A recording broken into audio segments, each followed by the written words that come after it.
Yes, guys, we've got another BMO question from 2012. This question reads the following. Find all positive integers n such that 12n minus 119 and 75n minus 539 are both perfect squares. Now, let's start by stating the obvious and ruling out some values of n. So we know that these two expressions must be greater than 0. Therefore, n must be equal to or greater than 10 for this one. And then for 75, well, let's actually, instead of just skipping to that, let's actually write that out properly.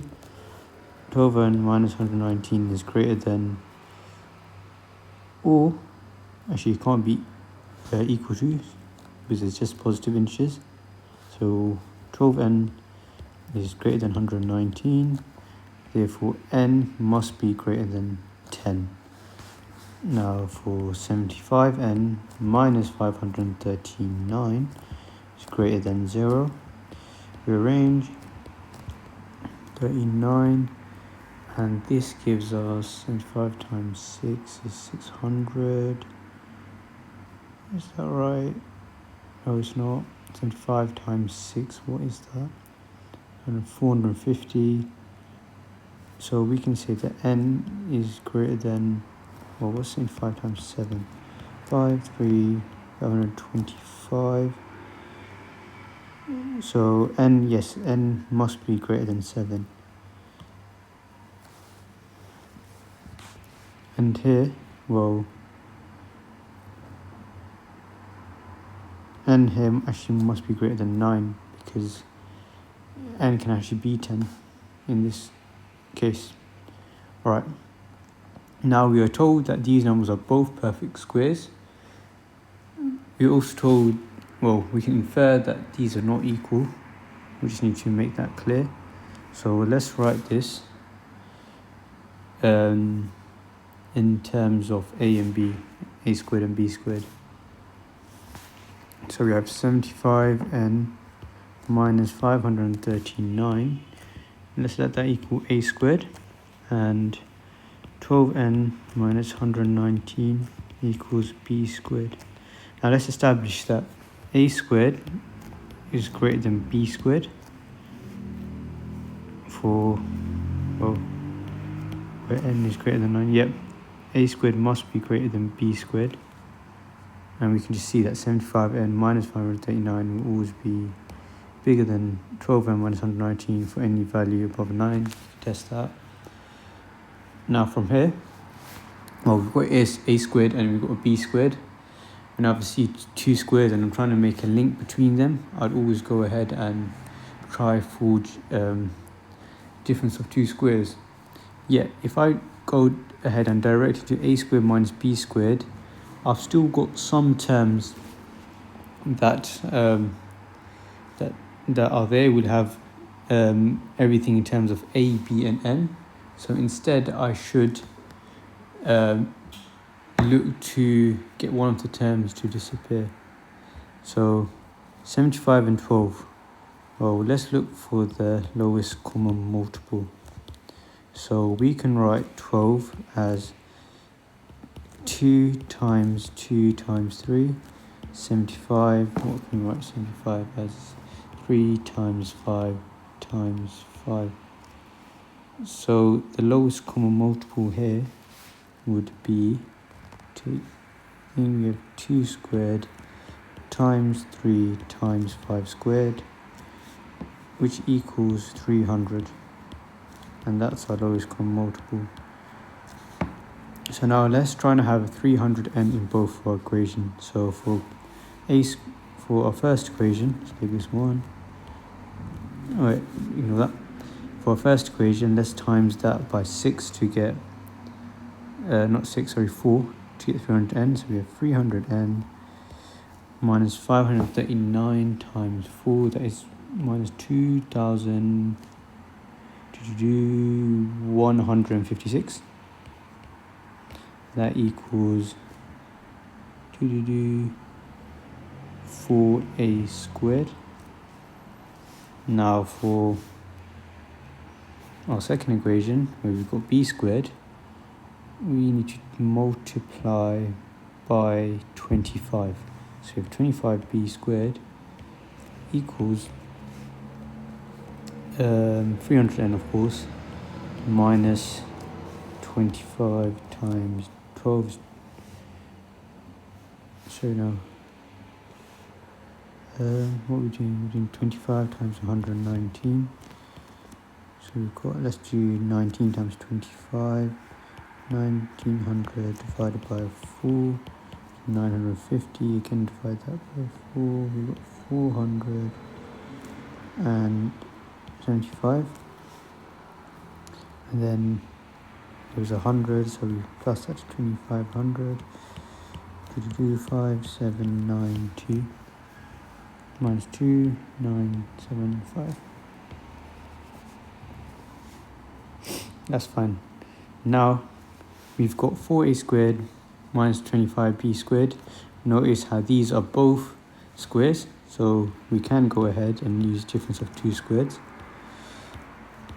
Equals 300n minus 2156 minus, in brackets, 300n minus 2975. So we've got minus 2156 minus 2975. So essentially we need to work out 2975 minus 2156, 69180, 819 equals 819. For our left hand side, well, this simply simplified to 2a plus 5b, and then 2a minus 5b. Now, what's the next step?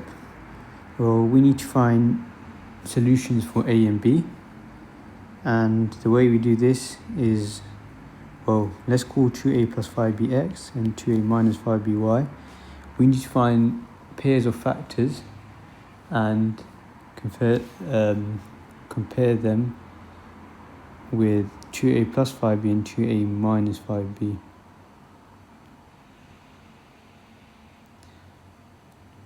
Also, since we've got 2a here and 2a here, we can say x plus y equals 4a, x minus y equals 10b.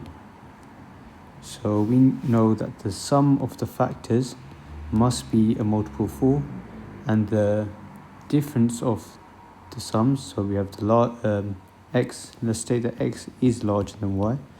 We have the larger factor, subtract the smaller factor, must be a multiple of 10. So let's call this condition 1, CE1, call this condition 2, CE2. So let's get back to what we were doing. We're trying to find the factors of 819. Well, if you write this as a product as prime factors, we've got 3 and 810, 3, 70, 273. 3, again, we've got 91. 91 is divisible by 7. And 7 times what gives us 91? 7 times 10 is 70, plus 21, 3, so this gives us 13. So 819 can be written as 3 squared times 7 times 13. Now, let's work out how many factors we're dealing with. The way we do this, or we know we have 3 squared, we can form 3 possible factors. With 7, 2 possible factors, and 13, 2, so we multiply, which gives us 12 possible factors. That means we should expect 6 pairs. So now, let's draw a table with the factors of 819 in terms of x and y. And let's have a column for x plus y, because we're going to see if the pairs satisfy our conditions. x minus y, and then let's call, we have c1, c2. So now let's cycle through the pairs factors. This is a bit long, but we just have to do it.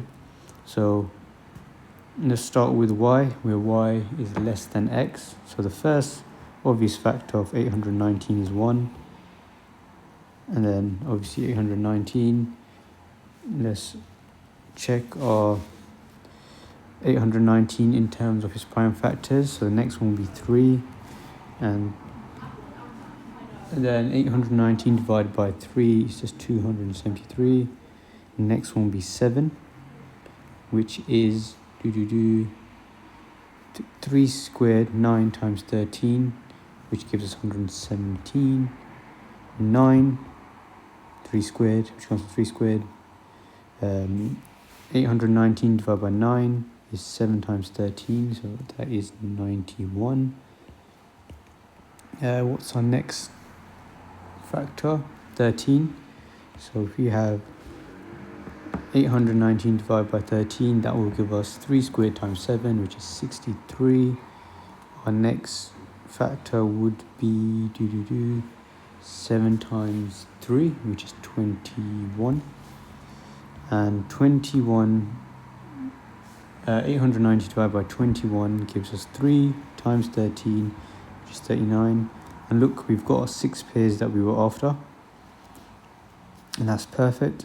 1, 2, 3, 4, 5, 6. We've got 12 whole factors.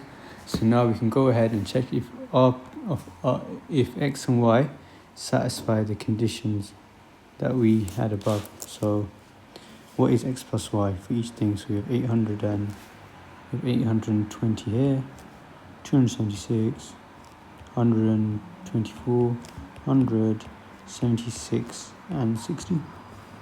We have 818, 270, 110, 82, 50, 28.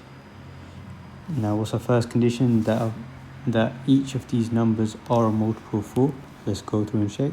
818, is that multiple of 4? Well, we can just check if the last 2 digits are a multiple of 4, then yes. Yes, then that number is multiple for 820. Alright, let's take that. Condition 1 is for x plus y, and condition 2 is for x minus y. 820 is indeed a multiple of 4. Same with 276, same with 124, same with 100, 76, and 60. Now let's look at condition 2, where the greater factor subtract the smaller factor is a multiple of 10. So this just needs to end in 0. Well, the difference has to end in 0. Obviously not for 818, 270 yes, 110 yes, 82 no, 50 yes, 28 no. Now what we do is let's circle the factor pairs where condition 1 and 2 are both true. First one is for 273 and 3. The second one is for 117 and 7. And the third one is 63 and 13. And that's all. So now we need to check, we need to find values of n with these 3 pairs. So let's do case 1, where we've got x equals 273 and y equals 3. So if we sum these, x plus y equals, what was it, 276. That means 4a equals 276. Remember earlier we said 4a equals x plus y, and then 10b equals x minus y. So x minus y is 270. So 10b equals 270. So if you simplify this, a equals 69, and then b equals 27. Now let's sub this into our original equation. So we had 75n, I think it was minus 539, let's check. Yes, equals a squared. Squared, then what was our second equation? 12n minus 119 equals b squared. 12n minus 119 equals b squared. So now let's try solve for n. Let's start off by checking for b squared, because b is an easier number to deal with. We've got 27 squared, 12n minus 119. Alright, 27 squared, let's quickly check that. 9 times 4, 2 times 7, 14, plus 4 is 18. 54, 9, 2, 1, 79, 79. So we've got 12n plus 119. Plus 119 gives us 848. 12n equals 848. Now let's check. Let's divide 848 by 12.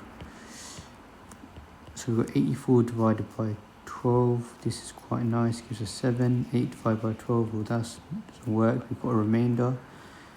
N is therefore not a positive, is not an integer at all. And we can say that for case 1, where x is 273 and y equals 3, we do not have an integer solution for n. Now let's look at our two other cases, where we have x equals 117, y equals 7. Is that right? Yep. So x plus y is obviously 124. X minus y is 110. Let's get a and b. So 4a equals 124, meaning a equals 31. 10b equals 110, so b equals 11. Now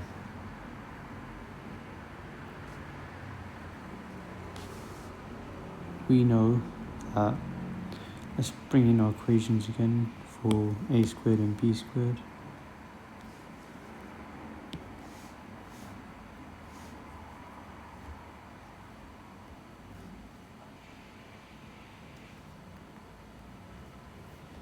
So let's start with the easier case. So we've got 12n minus 119 equals 11 squared, which is 121. So 12n equals 119 plus 121, which is 240. Therefore n equals 20. And okay, that gives us institution, so that works. Let's quickly check in. Well, we don't even need to check in terms of a, because a and b were linked together. So if it works for b squared, then this value of n must work for a squared. So we can safely say that n equals 20 is an integer value for n that makes both our expressions, 75n minus 539 and 12n minus 119, square numbers, perfect squares in fact. Now let's look at our final pair, see if that gives us an integer solution for n. X equals 63, y equals 13. So if we sum x and y, we get 4a equals 76. If we subtract, we have 10b equals 50, a equals 19, b equals 5. Now let's check if this works. So let's bring back our equations, original equations. 12n minus 119 equals 5 squared, which is just 25. 12n equals 119 plus 25, which is 144. N equals 12. Bam, perfect. We've got an integer solution. And this should work for our equation with a squared. And that's it. We've gone through all the cases. are three cases, so we can say that n equals 12 and 20 are indeed the only time where 75n minus 539 and 12n minus 119 are perfect squares. Thank you very much, and I hope you enjoyed this question. It was quite nice, came out with a clean result, and the process was quite smooth. So thank you, and see you in the next. Goodbye.